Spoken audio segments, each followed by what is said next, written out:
Okay, so good evening everyone. हम लोग 9th class का स्टैटिस्टिक्स का लास्ट के कुछ क्वेश्चंस देख रहे हैं। इसमें से एक इम्पोर्टेंट क्वेश्चन था जो हमने कल छोड़ा था, और देखते हैं सवाल को आज हम करते हैं। सवाल में हमको बताया है, यह है सवाल में बोला है 5 नंबर का हमको मीन दिया हुआ है 80 दिया हुआ है, जिसमें से 4 का मीन हमको दिया है 46 दिया है, 5 का दिया है हमको 80, 4 का दिया है 46। पूछा है पांचवा नंबर कौन सा है ये बताना है हमको। पांचवा नंबर कौन सा है ये बताना है। तो ऐसे जब दिया होता है वैभव, क्या करते हैं इतने नंबर, पहले सबसे पहले तो हम पूरे जितने नंबर थे हमारे पास 5 नंबर है, 5 नंबरों का निकाल लेते हैं हम एक साथ कि उनका टोटल कितना होगा। तो हम इसको गुना कर लेते हैं, तो ये कितना होगा 5×400, यानी कि पांचों नंबरों को जोड़ो तो 400 आता। ठीक है, 400 आता। वही सेम चीज हम 4 नंबर का देखेंगे, तो 4 नंबर का हमको मिलेगा 24, ये होगा 184। 4 नंबर को जोड़ने पे हमको मिलता है 184, और 5 नंबर को जोड़ने पे मिलता है हमको 400। तो अब देखो हमको 4 नंबर का पता है, 5 नंबर का पता है, तो पांचवा नंबर कैसे निकालेंगे हम? 400 में से ये वाला माइनस कर देंगे, 184 को हम माइनस कर देंगे, तो हमको मिल जाएगा पांचवा नंबर। ठीक है, तो ये कितना हो गया 9 1 हो गया 2, तो यानी कि आंसर है हमारा 216। ये है हमारा पांचवा नंबर। ठीक है, 216। तो देखो यहाँ पे कहीं दिया है, ए में भी नहीं है, बी में भी नहीं है, सी में भी नहीं है, डी में भी नहीं है, यानी कि इनमें से आंसर कोई भी नहीं है। ठीक है, मुझे इसलिए कंफ्यूजन हो गई थी कल कि मैं देख रहा था कि यहाँ पे तो दिया ही नहीं है आंसर, और फिर मैंने 2 बार चेक किया तो मुझे पता लगा कि वो आंसर दिया ही नहीं है इधर पे, जहाँ आएगा नन ऑफ द अबव। समझ में आया? Yes sir. जब भी हमको सवाल में दिया हुआ है, देखो मैं सवाल को दोबारा समझाता हूँ। हमको जब सवाल में बोला है कि कुछ नंबर दिए हुए हमारे पास, जैसे कि हमें 5 नंबर कोई तो भी दिए थे, 5 नंबर बताया भी नहीं कौन कौन से हैं, 1 2 3 4 5 नंबर दिए हैं। पांचों नंबरों का मीन दिया है। मीन मतलब क्या होता है? मीन मतलब होता है उन पांचों को जोड़ने के बाद 5 से भागाकार करके जो आता है वो होता है मीन। तो वो 5 से भागाकार करने के बाद हमको कितना आया है? 80 आया हुआ है, 80 ये हमको दिया हुआ है। वैसे ही इन 5 में से 4 का मीन भी हमको दिया है 46, 4 नंबर का भी दिया है हमको मीन 46। तो पूछा है कि ये 5वां नंबर जो था ये बताओ कि कौन सा नंबर। तो हम क्या करते हैं, जितना हमारा 5 नंबर का मीन था उसका, उस 5 नंबर के मीन की मदद से हम टोटल निकाल लेते हैं। कैसे निकालते हैं टोटल?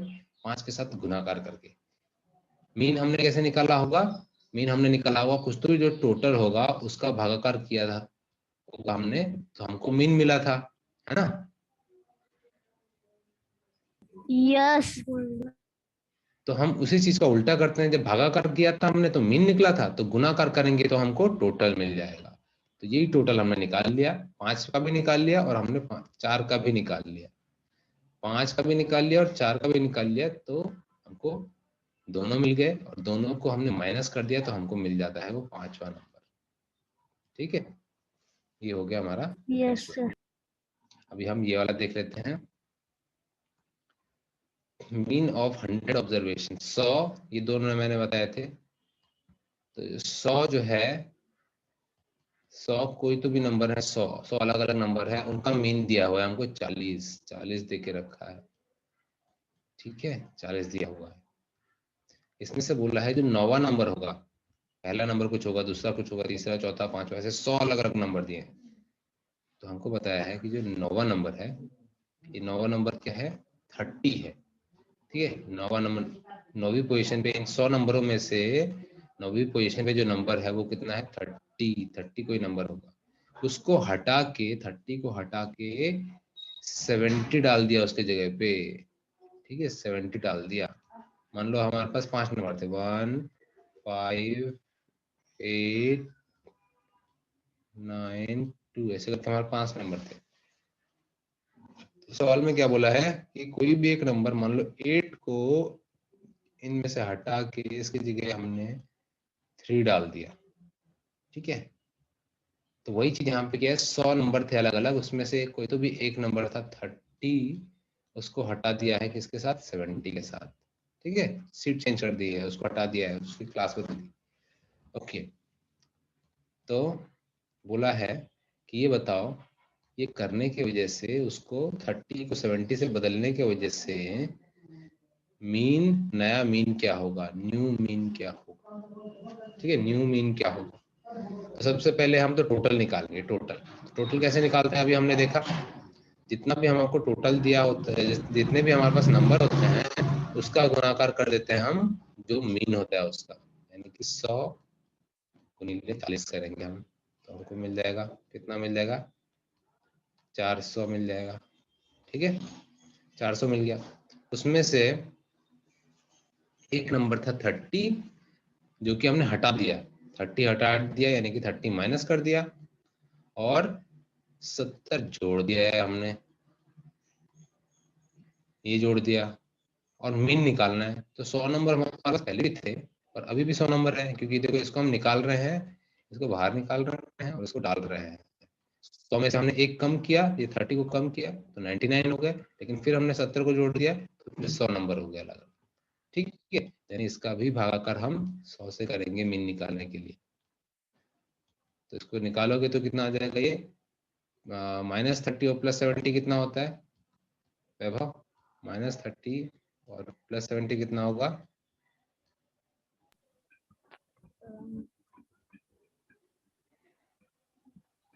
वैभव? सर +40। Okay, very good, +40। यानी देखो, तो हम यहाँ पे क्या करना है, इसका मतलब पूरे का मतलब क्या होगा, +40, तो 400 में 40 प्लस कर देना है, 400 + 40, और नीचे क्या था, भागीले 100, तो कितना आएगा ये, 440 बटा 100।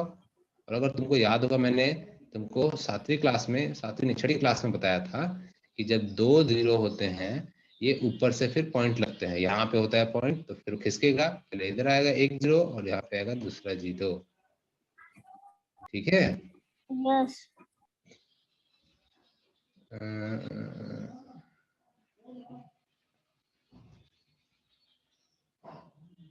एक मिनट, एक मिनट, एक मिनट, एक मिनट, एक मिनट, यहाँ थोड़ा सा गलती हुआ, थोड़ा सा गलती हुआ, एक मिनट, मैंने गुणाकार ठीक से नहीं किया। यहाँ पर देखो, 100 और 40 का गुणाकार होगा तो 4000 आएगा ना, मैंने 400 लिखा, 4000 होगा ना, ये 3 0, देखो 2 यहाँ के और एक इसका, 4000 होगा। तो ये चीज 4000 होगा, बाकी हमने सही किया था 4000, और ये हमारा आया था +40, ये +40 आया था, तुमने बताया जो, तो इसमें 4000 +40 होगा, 4000 +40 भागीले यस 100, यहाँ तक से। ये थोड़ा सा मैंने गुणाकार गलत कर दिया था, सॉरी फॉर दैट। ये हो गया। अब ये कर देना, इसको सॉल्व करेंगे तो कितना आएगा, ये 4040, 4040 ये आ गया, भागीले 100। अभी मैंने बताया था कि पहले हमने पढ़ा है कि पॉइंट कहाँ पे रहता है, यहाँ पे रहता है, तो अब खिसकेगा, एक यहाँ आएगा और फिर एक यहाँ पे आएगा, यानी कि इधर पे पॉइंट आएगा, तो आंसर क्या हो गया हमारा, 40.40, ये हो गया हमारा आंसर। तो देखो कहीं दिया है कि ये, हाँ देखो, यस बी में दिया है 40.4। समझ में आया कैसे किया हमने? Yes sir. इसका मैं एक और छोटा सा एग्जांपल बताता हूँ आपको, ताकि ये वाला टॉपिक अच्छे से और समझ में आ जाए।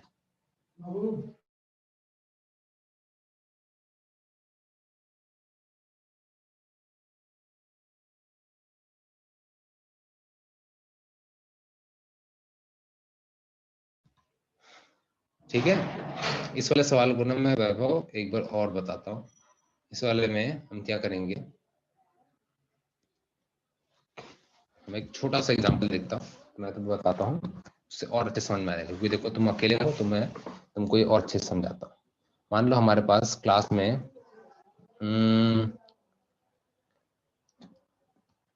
तुम्हारा स्कूल में टेस्ट हुआ, ठीक है, 5 विषय का। 5 विषय का टेस्ट हुआ, कितने 50 नंबर के थे, ठीक है। 50 मीन 100 लेके चलते हैं, 100 is a good number. 100 number के तुम्हारे पेपर हुए, ठीक है, 5 अलग अलग विषय के, Hindi, English, Marathi, social studies और इंग्लिश, ये 5 का हुआ। तो एक में आए तुमको 70 मार्क्स, एक में आए 65 मार्क्स, एक में आए 85 मार्क्स, एक में आए, अच्छा रुको, अपन क्या करते हैं ना, मैं पूरा एक अच्छे से उस वाले स्क्रीन पे करते हैं, व्हाइट स्क्रीन पे। हाँ, यहाँ पे अच्छे से आएगा, ठीक। देखो, वैभव नाम का एक बहुत होशियार लड़का है, उसने, उसके स्कूल में टेस्ट हुआ 100 नंबर में से। अब 100 नंबर में से 5 विषयों में अलग अलग नंबर आए हैं, तो देखते हैं हम। एक में आए मान लो 65, एक में आए 75, एक में आए 70, एक में आए 80 और एक में आए 90, ठीक है। वैभव, सवाल समझ में आ रहा है ना? हाँ। Yes sir. अब हमको सबसे पहले पूछा है कि बताओ कि वैभव को मीन, वैभव के नंबरों का मीन क्या है? मीन क्या है? मीन को ही हम दूसरी भाषा में बोलते हैं, दूसरा शब्द होता है एवरेज। एवरेज, यस ठीक है। अच्छा, मैं पूरा स्पेलिंग लिख देता हूँ, AV,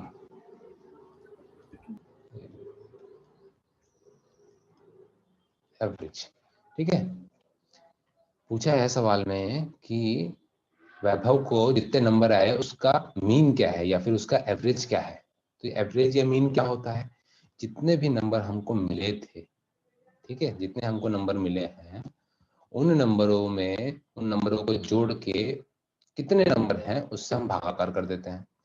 तो इन सभी नंबरों को जोड़ना है हमको, तो जोड़ेंगे। देखो, फटाफट जोड़ने का तरीका मैंने बताया था तुमको। इसको मानो कि ये 60 है, ये 70 है, ये 70 है, ये 80 है, ये तो 90, ये तो दोनों पहले से हैं ही वैसे ही। ये वाले, ये तीनों वैसे ही हैं। ये चालू वाले में 5-5 मत जोड़ो। तो 60 और 70 कितना होता है? 60 और 70 होता है 130। 130 में हम जोड़ेंगे 70 तो हो गया 200। 200 में 80 जोड़ा तो हो गया 280। फिर 80 में 280 में 90 जोड़ दिया हमने तो कितना होगा? 370। 370। अब ये 5-5 जोड़ दिए तो 5-5 होता है 10, तो 380 हो गए, ठीक है। यस ये हो गए 380। तुम्हें पता लगा ना मैं कैसे जोड़ा? Yes sir. W अब इसका भागाकार करना है 5 से, क्योंकि 5 नंबर है, 5 विषय का पेपर हुआ था। 5 से करेंगे तो कितना आएगा? 5 7 35 और 5 6 30, तो यानी कि 76 आ रहा है तुम्हारा मीन। अब देखो, ये 76 का मतलब क्या होता है बताओ?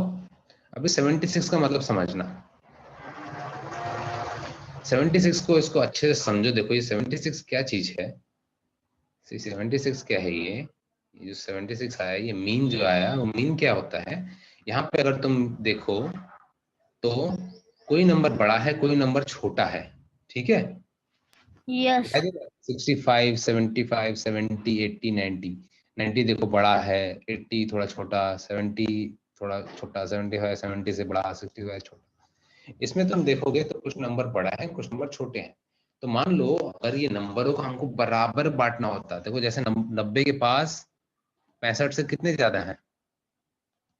65 से 25 नंबर ज्यादा है 65 से, दिखाई दे रहा है ना? यस 90 के पास 25 नंबर ज्यादा है 65 से।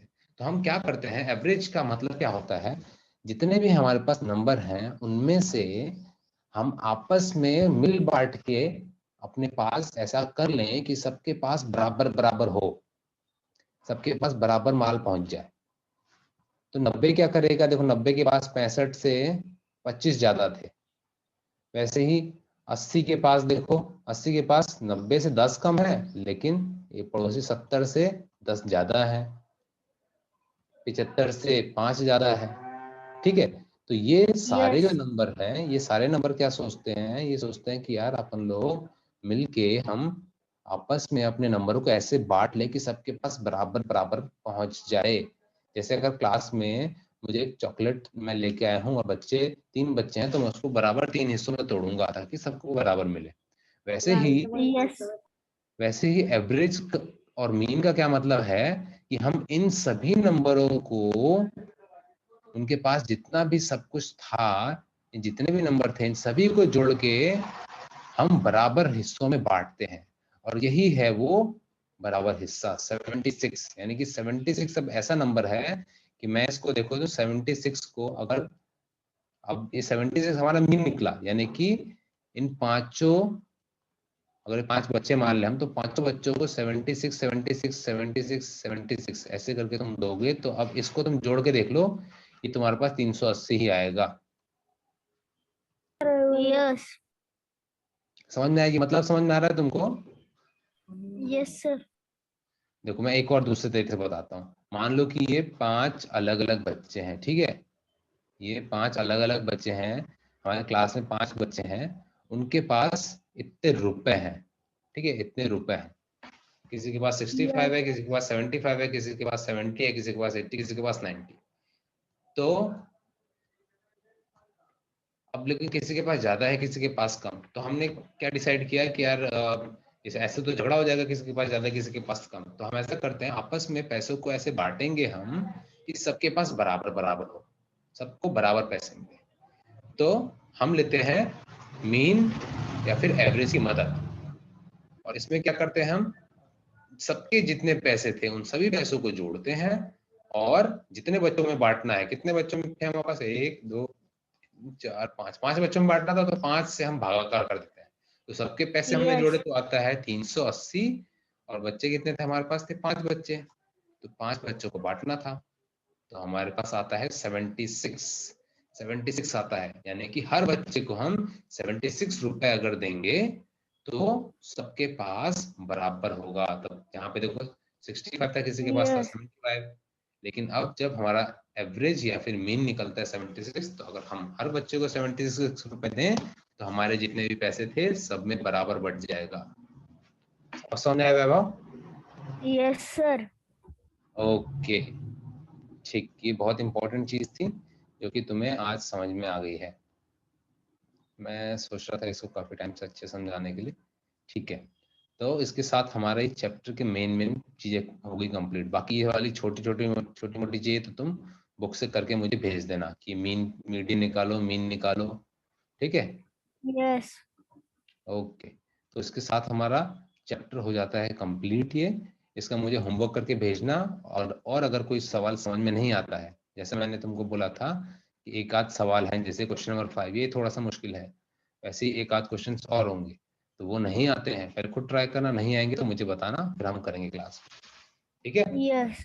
तो Yes. कल है तुम्हारी छुट्टी, तो उसको आराम से करके मुझे अच्छे से भेजना, Okay, sir. ठीक है। Okay, Hmm. चलो, और तुमको मैंने एक और काम दिया कि मेरे पीछे जो बिल्डिंग है इसके बारे में पता करो कि कौन सा बिल्डिंग है ये, भारत के। 1 minute, sir. मैं स्क्रीनशॉट ले लेता हूँ. हाँ ले लो ले लो, कि ये जो बिल्डिंग है ये कहाँ पर है और उसका नाम क्या है, ले ठीक है। ली, अगर सर. हाँ तुम इसको खोजना, नहीं पता लगेगा तो मैं राज्य का नाम बताऊंगा कौन से राज्य में है, तो फिर उस राज्य की खोजना, Yes. ठीक है। मैं हर बार ही अब नए नए रखूंगा ताकि तुमको जनरल नॉलेज भी इससे पता लगे भारत में कौन कौन सी अच्छी जगह है। सर वो क्या बोला था आपने, इंडिया के सबसे टूरिस्ट प्लेस, टूरिस्ट मतलब होता है पर्यटन स्थल, पर्यटन स्थल? हाँ. ठीक है, पर्यटन मतलब घूमने जाने वाले जगह। हाँ. वैसे तो मैं ये वीडियो भेजूंगा, इसमें के अंदर रहेगा ही, लेकिन वीडियो को मेरे को 1-2 घंटा लग जाता है, तब तक तुम सर्च कर सकते हो, तब तक नहीं किया रहेगा तो वीडियो Yes. में भेजा रहेगा, तो उसमें चेक करके देख लेना, ठीक है Yes. Vaibhav? Okay, Yes, sir. चलो फिर मिलते हैं आप ट्यूसडे को नहीं, सीधा अपनी नेक्स्ट क्लास में। Yes. ओके, Bye, चलो bye sir. Bye, See you next class. See you in the next class.